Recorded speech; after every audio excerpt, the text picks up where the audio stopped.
Hi there, I'm Matt with State of Flux. Welcome back to my channel, and may the 4th be with you. It's unofficial Star Wars Day, or possibly official now, I'm not really sure. But I want to talk to you about the originally released Star Wars movie. And this is going to be the first in a series that I plan to do. Every month on the 4th, I'm going to give you a dissection of a theatrically released Star Wars movie in release order. So this should take us up the full 12-month cycle with 12 released films. I'll even include the theatrically released Clone Wars extended pilot that came out. But today we're talking about the OG, the original Star Wars, later retitled Star Wars Episode 4, A New Hope. This, I think, is one of my all-time favorite movies. It's the first Star Wars movie I ever saw. I saw it back in the VHS days. I'm a little too young to have seen it theatrically in its original run, but I adore this movie with every fiber of my being, which is kind of a weird movie to talk about when talking about Star Wars, because, kind of weirdly, even though this is the original Star Wars movie, the movie that set the tone, that became the pedestal with which we hold this franchise on, this is the least Star Wars-y of any Star Wars movie. And I'll kind of cycle back to that in a little bit. Actually, let's just talk about it right now. The thing is, when you talk to fans about Star Wars, fans come at this franchise from many, many different angles. To a lot of, I work with a lot of younger folk, and to a younger generation, those in their late teens, early 20s, they kind of got raised more on the prequels. So Star Wars to them is space wizards who are glorified superheroes. And if you look at how the Jedi are used in this very first Star Wars movie, that's not really how they're presented. In fact, the Jedi throughout the entire film is essentially Vader, Obi-Wan, and Luke don't really do any remarkable feats. Obi-Wan kind of uses his mind trick. He makes a really loud noise to scare away the Sand People, but you don't have like the using the Force to like catch things. That all came with sequels and stuff. The Jedi in this film are treated as those who follow a religion. They're believers. They're believers in this all-powerful Force. And it's less magic and more just the power of faith, the power of hope. And that's sort of the core theme of the film and eventually the franchise. But it's strange how that got changed up quite a bit. Then you have like with some of the newer Star Wars properties with The Mandalorian and whatnot. You have people coming at it for they like the smuggling side of things, the dark underbelly of the galaxy and all that kind of stuff that you see with Han Solo and stuff. Then you get I think what Lucas's original intent was to do a perfect filmic representation of Joseph Campbell's Hero with a Thousand Faces. And you have your little farm boy who looks to the stars and eventually goes there. So you have Star Wars means different things to different people. People want to see different things from their Star Wars. They want sometimes darker, sometimes edgier, sometimes lighter, sometimes funnier, sometimes more kid-friendly. Sometimes they don't want any notion that this is a kid's franchise. That should all just be expelled. Star Wars means different things to different people at the end of the day. But I'm sort of looking at the very first movie, and kind of always have, through Lucas's original authorial intent. Lucas, Spielberg, Scorsese, Coppola, all of them came from a filmic background where they really were big proponents of what's called the auteur theory or the author theory. You've probably heard me talking about this in other videos, and you'll hear me talking about it many times later. But George Lucas is very much fundamentally fits into that narrative where the author, the filmmaker is the author of a work.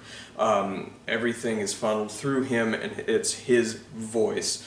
And that definitely reads in Star Wars, at least to a certain extent. Lucas's movies, like as a platform, have always been about taking that next step.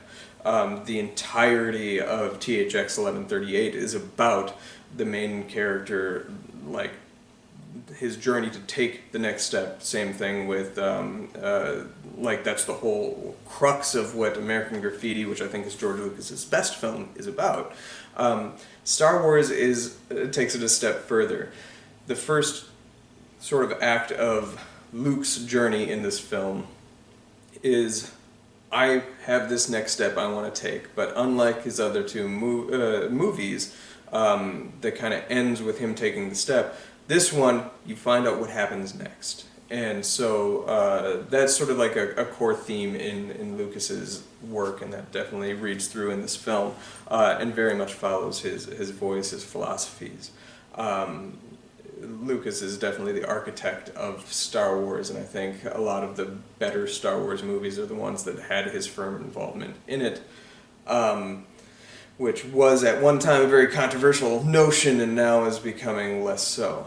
I'll dive into that further with the discussion on the sequels, and right now I want to draw attention to certain key components that really make this film kind of soar, but are also like odd criticisms people have of it who are coming at the franchise from a franchise whole. This film, as I said before, doesn't really feel the most Star Warsy, but I think there's a very specific reason for that, in that it was the very first one. I want to talk about the filmic language of Star Wars, the very first movie of A New Hope. Before Star Wars, there was not a whole lot in the world of science fiction films that reads sci-fi. Everything is very clean and very slick looking, very sleek, very Star Trek, if you will, the original series of Star Trek. Lucas clearly wanted to get away from that. He wanted to give a lived-in world. And if you're talking about the films, like the two biggest probably sci-fi films beforehand that dealt with alien worlds, not entering into spoiler territory, would be Planet of the Apes and 2001, both of which came out about 10 years before this.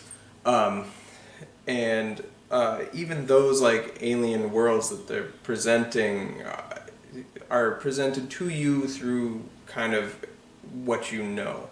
Lucas wanted to give a whole lived-in, real-world feel for Star Wars that would really make it pop on screen and be something that you didn't really see before. And because he did that, the way he chose to frame everything is to do a lot of wide shots. Everything could be like canvas prints. There's a lot of head-to-toe shots of all the characters, because this was a day before there was a way to re-watch movies from your home. So for a lot of people, you have one shot of seeing this alien world. Therefore, he wanted to pull that camera back and give you as much scope as you could. It's like a piece of art. You're looking around at the screens at the alien worlds. Now that alien world might be a desert planet, but also this is a time before people had like just general access to a lot of alien atmospheres from a United States perspective. There isn't a whole lot of desert, certainly not like the desert that we see in Tatooine for the general public to see. So even a desert planet setting or a city within the desert, as you see with Mos Eisley, is completely alien, and he allowed you to look at that.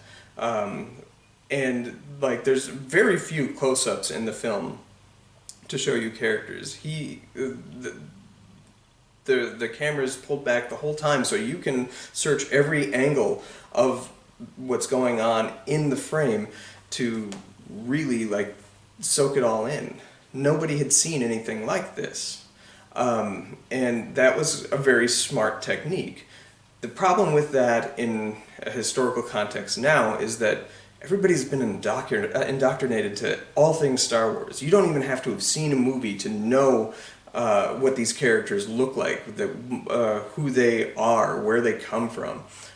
You have it in so many different media forms, from literary to like oral, like radio dramas that they used to play, of which I have one. It's pretty fun to listen to. You have comic books, you have video games, you have other movies, multiple sequels, you have spin-offs, TV shows, animated films.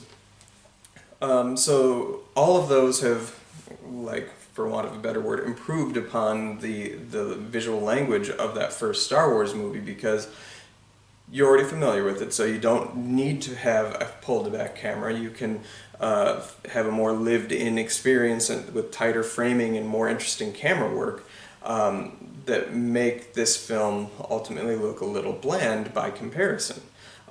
But back in the day, this was you soaking in everything like a sponge because you hadn't seen it before. That cantina scene blew people away. And I remember from my childhood, that was one of my favorite scenes, but coming back to the movie later in life, that the movie does just kind of linger in there for a little longer than it probably seems necessary. But the visual language of Star Wars is super important, of how they presented all the visual information to you. This is a movie where they do a whole lot of show, don't tell. They always tell you that, sort of in film school, show, don't tell. This movie is really kind of gives you that by even like character work and stuff like that. You understand character dynamics when they don't tell you anything. You know that that dude with the long nose that's like is sort of spying on them in Mos Eisley and works for or is at least an informant of the Empire, to without them telling you anything. Everything is just shown. There's no dialogue even in any of that stuff. It's just beeps and squeaks. I do appreciate that about George Lucas's take on Star Wars. Is there's, at least in this film, quite a bit of show don't tell. A lot of the first 20 minutes, certainly with the robots and stuff, is done in silence. You're following R2-D2 for like a 10-minute segment, and he just beeps and whistles, and he's talking with Jawas, and the Jawas make their own little Jawanese language and whatnot. I do want to talk about the framework that the film kind of hinges on. So the legend was that George Lucas had read Joseph Campbell, and he wanted to make his own kind of Flash Gordon. He tried to get the rights to Flash Gordon. It was caught into like development hell, so he's like, I'll just make my own Flash Gordon, and it's going to be Star Wars. He wrote like this big epic, and by sort of cannibalizing all of the media that he was raised on when he was a child. Not unlike Quentin Tarantino. George Lucas was kind of like the OG Tarantino for like pop culture reimaginization and stuff. What he did that was kind of brilliant, he had all these ideas of what he wanted to do, what he wanted to say philosophically with the Jedi characters, and like the scoundrel characters, and like your titular hero and stuff, your Luke Skywalker and your Princess Leia and things like that. He knew what he wanted to do with them, but he had no way to present that. There's an excellent book called The Making of Star Wars, that really kind of details into how this film was shaped and reshaped and shaped again. And one of the neatest ideas was that he had this concept, but he didn't know how to really string it together as a movie, because it was just ideas, strings of ideas. And so what he did was he took a movie that he already really liked. The part of the visual language of Star Wars stems from Akira Kurosawa, the great Japanese filmmaker. And so he just took one of Kurosawa's movies, The Hidden Fortress, and just kind of distilled his ideas onto that like framework. So if you watch The Hidden Fortress and you watch, if you watch really any of Kurosawa's sword and sandals epics, they feel very Star Warsy just in how they look. But if you watch that one specifically, you can see so many things that are Star Warsy back to back, right down to the following of two characters, R2-D2 and C-3PO, who are sort of guiding you through this movie. They're not the main characters. They're watching the main characters as the story unfolds in front of them. And they're just kind of along the way. That's kind of a brilliant way to make a science fiction film with a whole bunch of alien ideas and stuff, because they're sort of like posits for the audience in that sense too, right? It's easy for you to relate to R2 and 3PO because they're just watching everything unfold as you are, and adding a little bit of comic relief.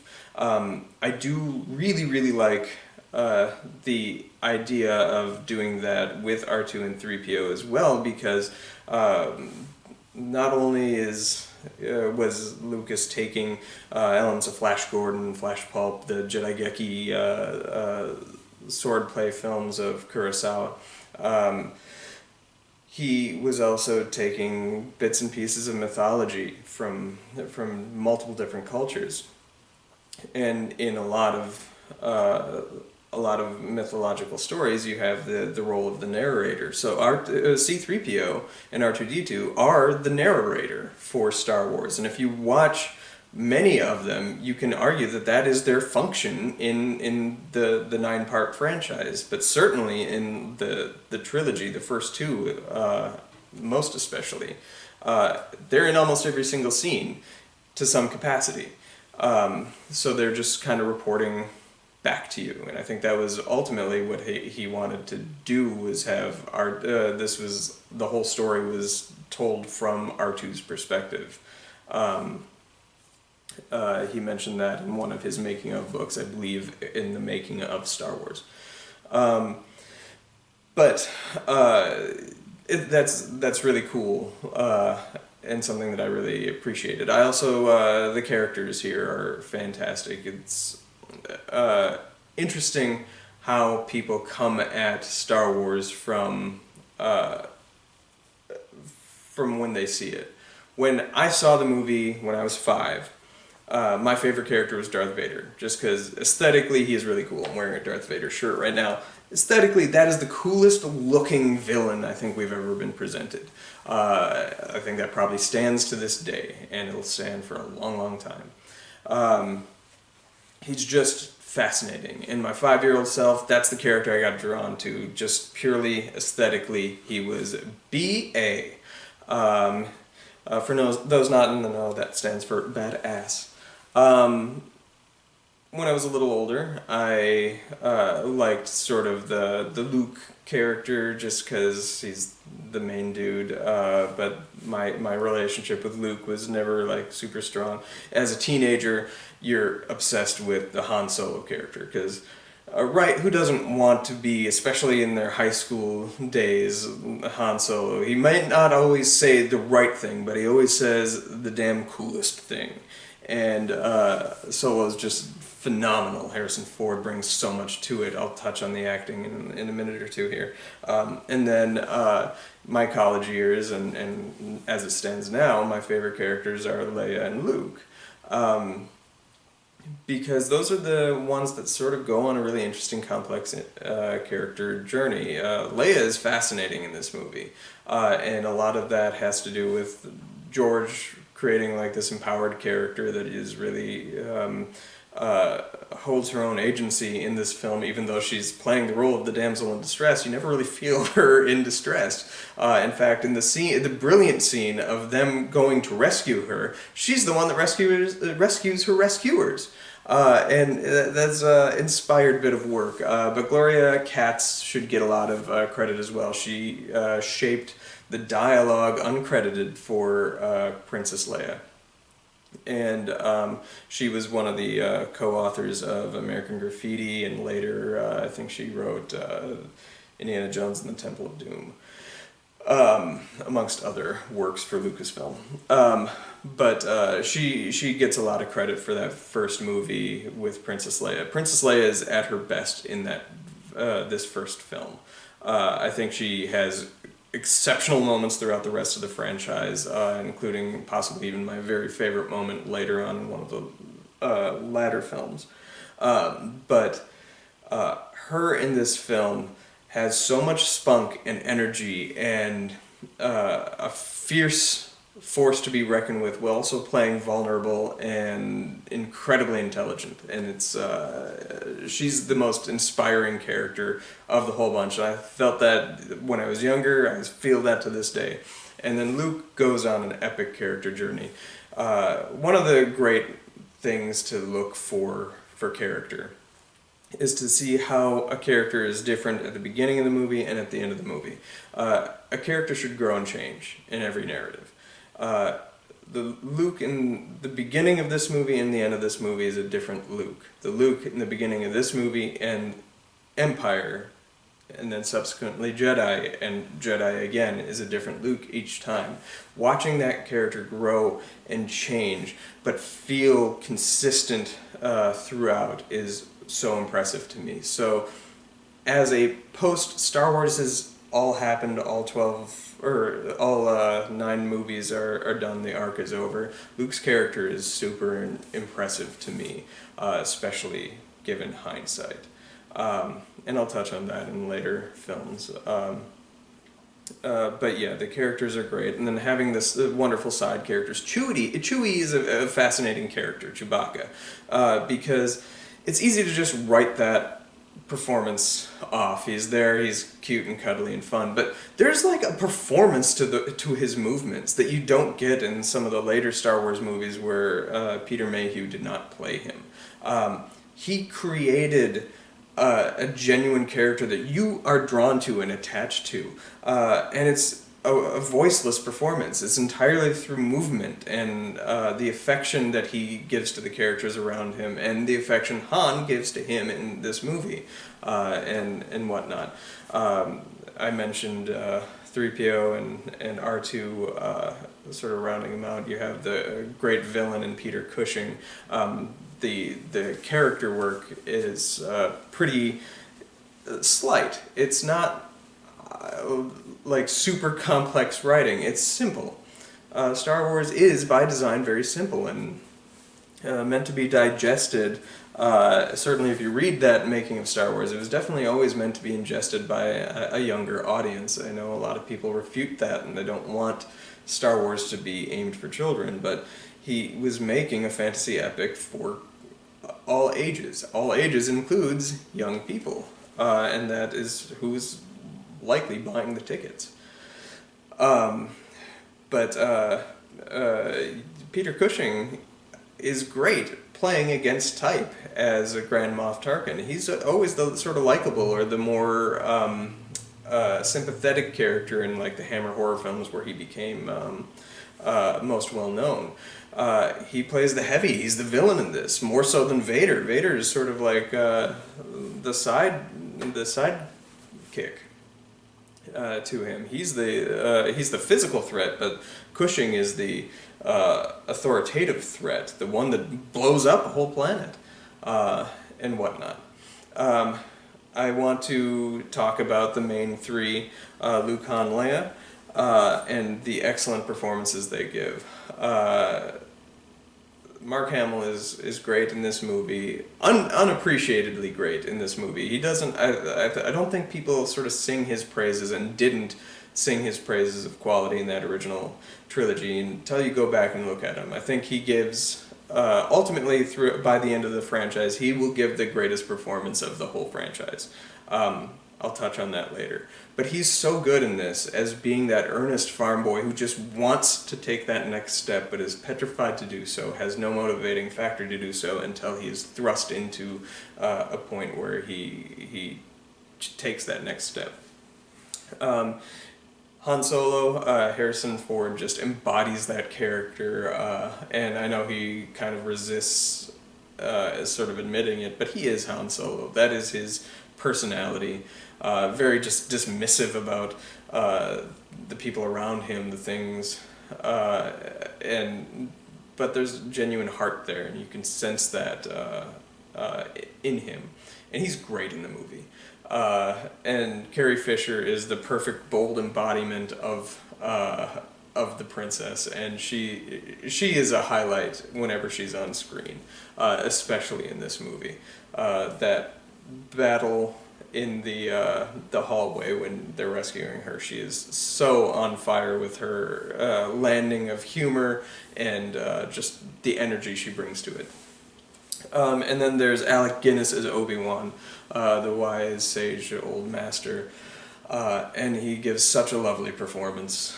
I know that he had some conflict with the whole notion of being recognized as an actor from Star Wars when he had so much more to offer, and that kind of gets overlooked because he played one of the most iconic characters in the realm of fantasy or even film in general, for which he was nominated for an Oscar, if memory serves. And he's fantastic and so fatherly in his performance, and I love it. But there's a darkness there, and you see that. His embodiment of that character is quite lovely. And then what else is there to say? Star Wars is A New Hope is just an incredible feature, and then it changed how we watch movies, how we consume movies. It changed the whole landscape of film. Movies are edited a certain way now because of how Star Wars was edited. Some of this is for the better, some of this is for the worst. I do think movies nowadays have gotten into a hyper-cutting tendency, and a lot of that stems from this. The fact that the feel this movie gave you when initially seeing it, because it was so alien, was that it moved so fast. It was just constant moving, constant cutting. That isn't necessarily the case. When you watch this movie, having been exposed to Star Wars, it is quite slow. It takes its leisurely time unfolding this story. But it ends with that epic trench battle. Where there is a lot of fine cutting, but I think that might be the most perfect piece of editing that we have ever seen. Like that climactic battle to take the Death Star down is so well cut, and the music so excellently composed and conducted and comprised for this film by John Williams, who owns Star Wars every much as George Lucas does, because the sound of Star Wars is equally iconic to the visuals that Lucas was able to acquire in front of the camera. There's a lot of other people who need their much deserved credit, and I'm going to miss a lot of them, but Ben Burtt also shaped the sound of Star Wars, the lightsabers, the beeps, the whistles, the growls, and so many other things. The lightsaber is the single coolest invention of a weapon for any movie ever. I don't think you can argue really against that. Doesn't matter your age. You see a lightsaber for the first time and you're like, I want to play with that. That looks awesome. Like, that is just visually dazzling. the look of the ships, the way that they combat, the way Lucas had edited the fights and structured the fights so that it felt like real trench war in or aerial space battles in World War II footage, and that's how he did it. He cut together World War II footage, showed it to his VFX supervisors and stuff, and was like, "This is what I want. We need to make this a reality." They told him that it couldn't be done, and by golly, they got it done by the end of that first movie. They certainly tightened it and refined it in later films. But even that first outing, that the space battles really are effective, with the Millennium Falcon fighting the TIE fighters. It's great. So I told you a little bit how I responded to the movie. When I was young, I really liked this movie. I responded more to the sequels. But as I've grown older and have learned more about film and why film sort of has evolved and how this movie kind of shaped, for better or worse, American filmmaking and worldwide filmmaking and stuff like that.